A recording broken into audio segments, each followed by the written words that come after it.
What if I told you that one of the most powerful things you could do today to reduce your risk of a devastating fall after 70 is not a new walker, not a balance gadget, not a special shoe, and not even a long exercise program? The answer is simpler than that. It is a small change in the way you walk. One specific adjustment to a movement you have performed every single day of your life, and one that many people begin doing in a much more dangerous way as they get older without ever realizing it. After years of working with adults over 70, I have seen this happen again and again. Someone comes in after a fall feeling shocked, embarrassed, and confused. They tell me, "Dr. Arthur, I was just walking. I was not doing anything risky." And they are telling the truth. They were not doing anything unusual. That is exactly why this matters. Because for many older adults, the danger is not in doing something extreme. The danger is hidden inside the way they move through ordinary life. Walking to the bathroom, walking through the kitchen, walking down the hallway, walking to answer the door. And when the walking pattern itself quietly changes, the risk of falling goes up long before most people notice. Today, I want to show you what may be happening in your walk right now, why it becomes so dangerous after 70, and the one simple change that can start protecting you immediately, beginning with your very next step. No equipment, no gym, no expensive device. Just one adjustment that can make your walking steadier, safer, and more protective of your independence. Before we begin, if you have not subscribed yet, make sure you subscribe to Dr. Arthur and turn on the bell so you never miss another health lesson designed to help you stay strong, mobile, and independent after 70. And if this kind of content helps you, type 1 in the comments. If not, type 0 so I know how to make these videos better for you. The problem is something I call downward walking. Let me describe it, and I want you to be honest with yourself about whether this sounds familiar. Imagine someone walking down a hallway with their eyes fixed on the floor just a few feet in front of them. Their chin is slightly tucked down, their shoulders are rounded forward, their upper body is leaning a little in front of their hips, their arms are not swinging naturally, their steps are shorter than they used to be. They are moving carefully because somewhere deep down they no longer fully trust their balance. That pattern is incredibly common after 70, and most people think it is making them safer. That is the trap. Looking down while you walk feels cautious. It feels responsible. It feels like you are watching for danger. But in many cases, it is actually creating danger. Here is why. When you constantly walk with your eyes down, your head moves forward, your posture collapses, and your body weight shifts out in front of you. That instantly puts you in a less stable position. Your center of gravity is no longer stacked well over your hips and feet. Your balance reactions become slower. Your steps often get shorter. Your feet may start dragging more than lifting, and your body loses the smooth rhythm that stable walking depends on. But that is only part of the problem. Your balance system depends heavily on where you place your gaze. When your eyes are always pointed down, your brain loses one of its most helpful tools for staying upright, a stable visual reference out in front of you. Looking ahead gives the brain a clearer sense of direction, posture, and movement. Looking down all the time narrows that field and makes your walking more hesitant and less coordinated. There is another danger, too. When people stare at the floor near their feet, they often stop scanning the space ahead. That means they notice obstacles later, not sooner. A rug edge, a pet toy, a threshold, a change in flooring, a person suddenly stepping into the path. Instead of seeing the environment early and adjusting smoothly, they react late. And late reactions are exactly how many falls begin. What starts as a protective habit slowly becomes a fall pattern. And because it develops gradually, most people never notice it until something goes wrong. The good news is that this can be improved, and it starts with one simple change. The one change I want you to make is this. From now on, when you walk on a safe, flat surface, keep your eyes focused ahead, not down at your feet. I want you to look roughly 8 to 10 feet in front of you, not at the ceiling, not straight into the distance, and not down at the floor right below your shoes, just ahead, far enough to let your body organize itself naturally. This simple adjustment changes more than most people realize. When you look ahead, your head comes back into better alignment. Your chest opens, your spine becomes more upright. Your weight shifts into a safer position over your hips. Your arms begin to swing more naturally. Your stride often lengthens without effort. Your feet tend to lift better. And your brain gets better visual information to guide your movement. In other words, the body starts walking the way it was designed to walk. Now, I want to be clear about something important. I am not saying you should never glance down. If you are on stairs, uneven ground, gravel, wet pavement, or any unfamiliar surface, of course you need to check your footing. But many people over 70 have developed the habit of walking with their eyes down all the time, even on safe indoor floors they know well. That is the habit I want to change. Because when your eyes stay down, your whole body begins to fold into a less stable walking pattern. When your eyes come up, your whole body has a chance to organize into a stronger one. So what does this actually look like? As you begin walking, gently lift your gaze and focus on a point ahead. Let your chin stay level. Imagine the top of your head being lifted slightly upward. Do not force a stiff military posture. Just allow yourself to become tall. Keep your shoulders relaxed. Let your arms move naturally. And trust your body to feel the ground beneath you without needing to stare at it every second. When you do this correctly, several things happen at once. Your posture improves. Your balance system becomes calmer and more efficient. Your steps become more confident. Your feet clear the floor more naturally. And most importantly, you stop feeding the exact habit that makes walking more guarded and unstable over time.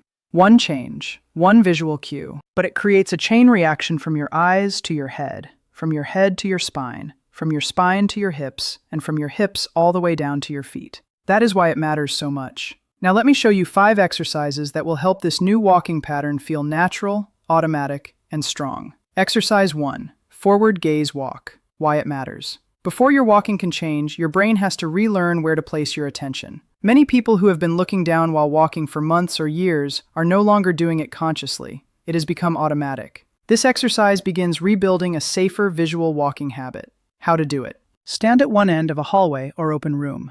Choose a spot on the wall in front of you at about eye level or slightly below eye level. Begin walking slowly toward that point while keeping your gaze on it. Do not look at your feet unless you truly need to.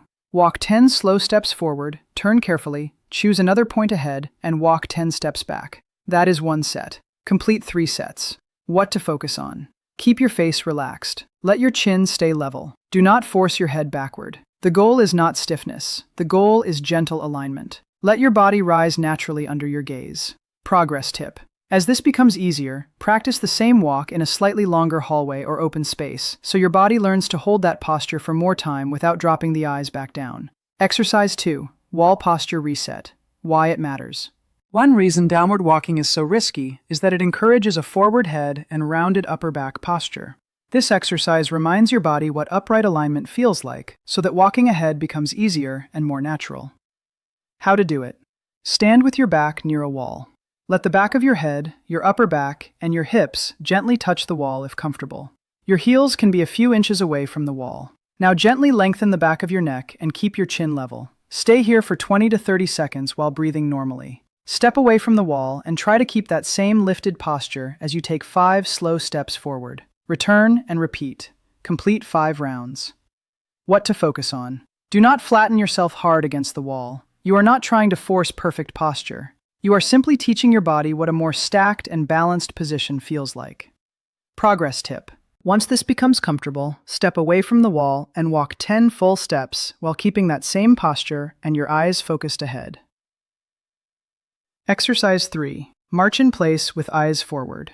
Why it matters. Many people look down because they do not fully trust their feet to clear the floor. This exercise helps rebuild confidence in foot lift while training you not to depend on staring downward the whole time.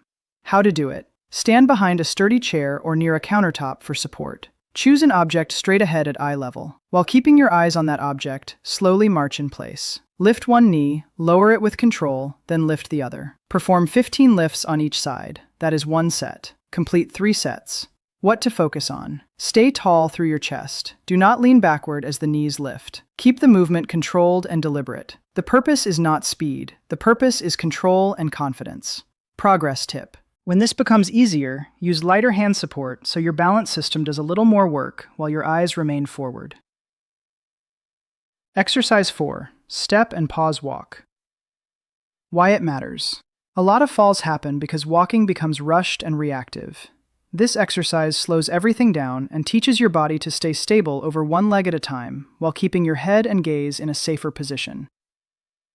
How to do it. Walk slowly across a hallway. Each time you take a step, pause for 1 second before taking the next one. During the pause, keep your eyes focused ahead and your body tall. Then take the next step and pause again. Walk 10 steps forward and 10 steps back. Complete 2 rounds. What to focus on. The pause is where the training happens. It teaches your body not to panic when all your weight shifts onto one leg. That is exactly what walking is, a controlled series of one-leg balances. Progress tip. As your balance improves, make the pause slightly longer, up to 2 seconds, while staying close to a wall or support surface. Exercise 5. Obstacle Preview Step Over. Why it matters. Real life is not an empty hallway. There are always objects, thresholds, and small surprises. This exercise teaches your brain to notice obstacles early, organize the body in advance, and keep better posture while stepping safely over them. How to do it. Place a rolled towel or other soft object on the floor in a safe area. Stand several feet away from it. First, look at the obstacle and recognize where it is. Then shift your gaze slightly beyond it, not directly down at your feet, and walk toward it. As you reach it, lift one foot high enough to clear the object, step over, then bring the other foot over. Turn carefully and repeat. Complete 10 total step overs. What to focus on. The key is not to stare down the entire time. Spot the obstacle early, understand where it is, and then let your body move through it with control while keeping your posture organized. That is much closer to what safe walking in real life requires. Progress tip. As this becomes easier, practice with slightly different soft obstacles or approach from different directions, always making safety your first priority. Now I want to give you an important safety warning. Before practicing any of these exercises, please use common sense and listen to your body. If you have had a recent fall, recent surgery, severe dizziness, significant vision problems, advanced neuropathy, or have been told by your physician to avoid certain movements, speak with your doctor or physical therapist before trying these exercises. Always practice near a wall, countertop, or sturdy chair if needed. Do not rush. Wear secure, non-slip footwear or go barefoot only if you are on a clean, safe surface and that is already comfortable for you. If you feel sharp pain, sudden weakness, dizziness, or anything that feels wrong, stop immediately. Nothing in this video is worth risking your safety. Move slowly, move carefully, and let progress build over time. Over the last several minutes, you have seen that protecting yourself from a fall after 70 does not always begin with a dramatic change. Sometimes it begins with something much smaller and much more powerful. A change in where you place your eyes. Because where your eyes go, your posture follows. And where your posture goes, your balance follows. When you lift your gaze and begin walking with your eyes focused ahead, you give your body a chance to organize itself better from top to bottom. Your head comes into better alignment, your chest opens, your steps become less guarded, your feet clear the floor more naturally, your balance system gets better information, and your walking starts becoming something more stable, more confident, and more protective of your independence. That kind of change matters, because the real goal is not just to avoid one fall. The real goal is to keep living your life on your terms. To walk to your kitchen without fear, to move through your home with confidence, to go outside, visit family, climb your stairs, and stay connected to the people and places you love. That is what safe walking protects. Not just movement, freedom. Aging does not mean giving up control over how you move. It means learning which habits help your body and which habits quietly work against it. And once you know the difference, you can begin changing them, one step at a time. So starting today, when you walk across a safe, familiar surface, remember this one simple cue: eyes ahead. That one small decision may do more for your balance and safety than you realize. Now I would love to hear from you. Do you notice yourself looking down when you walk? Leave a comment with your age and where you are watching from. Your story may help someone else realize they are not alone. If you found this helpful, comment 1 below. If not, comment 0 so I can keep improving these videos for you here on Dr. Arthur. And if you want more simple, practical health guidance to help you stay strong, steady, and independent after 70, make sure you like this video, subscribe to Dr. Arthur, and turn on the bell. Thank you for watching. And here is to walking with more confidence, more safety, and more freedom every single day.